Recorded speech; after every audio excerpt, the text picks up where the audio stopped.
Coach, just curious what has stood out to you so far about San Jose State, and then also wanted to ask if you had any relationship or history with Coach Miles over there. Have great respect for Coach Miles for sure. Really good coach. I've always admired the way that his teams execute. And then as a team, they have a star player, number 10 Moore, who can make threes, can get to the basket, really good one-on-one player. They'll play him at both the 2 and the 1. They have a lot of shooting, 13, that their starting point guard, really good 3-point shooter, has a really good in the lane up and under move off of pump fakes. Number 15, Anderson, is a really good shooter with his feet set. Diallo, the Ohio State transfer, number 5, interior, one of the best shot blockers in the country. Viala, the backup center, number 22, will play the 4 and the 5. Does a great job of using his offhand, although he's right-handed.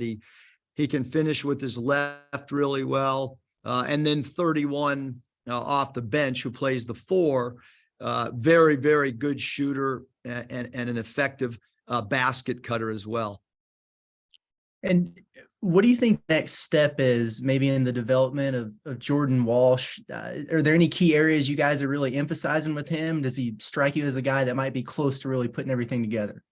Yeah, Jordan keeps getting better and better. He's, we want him to take open threes. I think that'll help our team. It'll help our spacing. He's a really good shooter, in practice.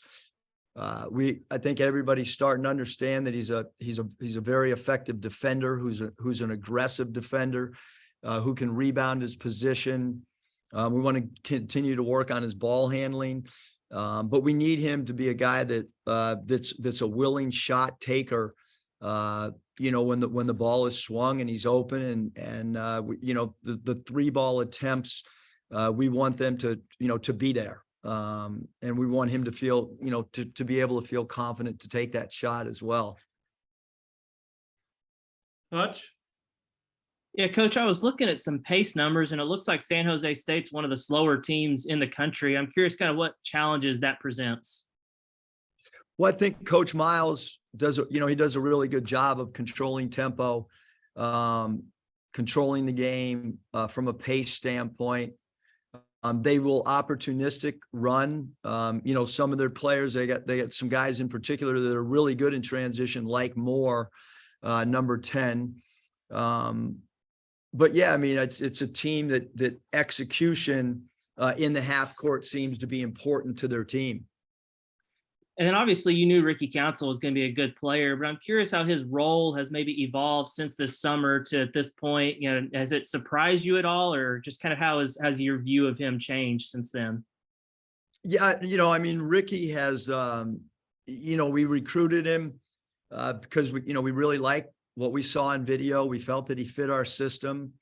Great athlete, but the thing is, he's kind of evolved into a player that we need points from him, and we need points from him in crunch time. And he's done a great job of delivering. And I think he continues to get better defensively too. So he's a 2-way player for us. He's got the ability to have good rebounding nights defensively as well.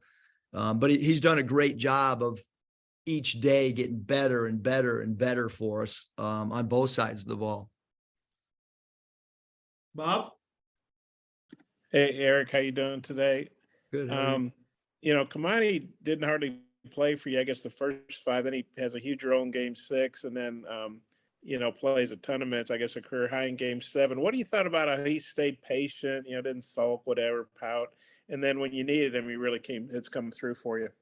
Well, first of all, he had a huge day, last night. The graduation is something that was really important, to Kamani and to his family. So proud of him for that. But, I think anybody has to admire a player that comes to work, tries to get better every day, has a role that maybe he would want a larger role, and then is able to, produce when his number's called. So, that takes, takes great inner belief in yourself, and it takes consistency on the practice floor to make sure you're ready, when your number's called as well.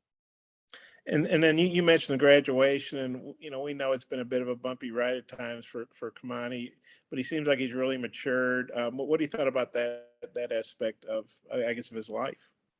Yeah, I mean, it's been really cool to be part of his development. He's got a great spirit about himself in practice, and I think that this academic piece is important, because that's a lifetime gift, to be able to carry with you when the basketball stops. Having a degree is so important. And like I said, it's really cool because we talked about it as a team yesterday, before we broke from practice, just, the accomplishment that it was for Kamani to get that degree. And then, you didn't have Nick the first 6 games. You didn't have Devo in game 7. Now Devo's back in the fold. I guess, first of all, how good is it that was a short-term thing and Devo's back? And now you've got all your pieces, all your scholarship guys available, however you choose to use them, going forward. Yeah, we're looking forward to, to having a full roster. And I think these couple days are going to be really good for Nick. They'll be good for Devo to get back in the fold as well.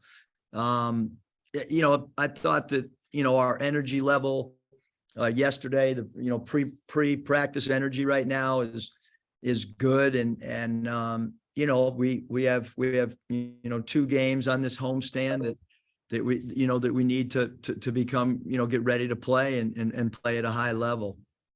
How do you expect Devo to, I guess, respond being away, short time, but still he was away and now he's back? How do you expect him to respond? And, kind of how's the team's attitude about him?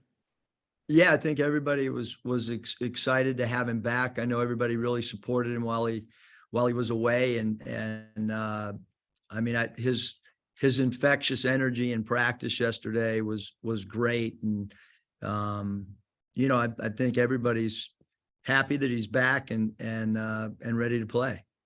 I got a couple more, but I'll turn it back to Mike if time rolls around back to me. Thanks. I think it's just you, Bob. So go ahead before Coach heads down to practice. Okay. Wait, no, I'm sorry. Nick, Hutch has his hand up. My man. Yeah, Go ahead, Hutch. Just got a quick one. Coach, I'm curious about Nick. Do you anticipate him still being kind of on a minutes restriction, kind of gradually working him back, or what's kind of the plan there? Yeah, I think that's a great question, Hutch. I think because we're still in rehab mode where he's still doing stuff with Matt yesterday.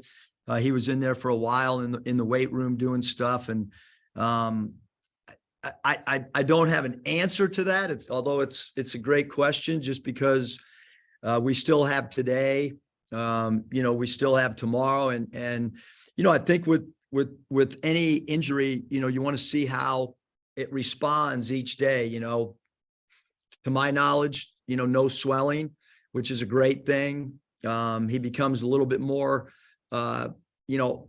active in every little thing that we're doing now. So he's 100% back in the fold practice wise. And I'm sure that Matt and the doctor, they'll probably talk to me Saturday, if there is a restriction, and I have not, talked to Matt yet, just because I knew we still have 2 days of prep work. Gotcha. I'll let Bob finish it off. Go ahead, Bob. Final question. Thanks, Andrew. Eric, Kamani, I don't expect him to play 32 minutes every game. But kind of after what he's done these last 2 games, maybe what do you see as his role moving forward with the team? Yeah, I mean, we feel really comfortable with how he's played, Bob. And I think every game, kind of takes on its own identity and own, its own theme on what's needed on that particular night. But certainly we're really pleased with how he's played these last 2 games. He's been very, very, very important for our ball club in both wins. Okay. Thanks, Eric. Thanks, you guys. Thanks, Coach. You staying on with them?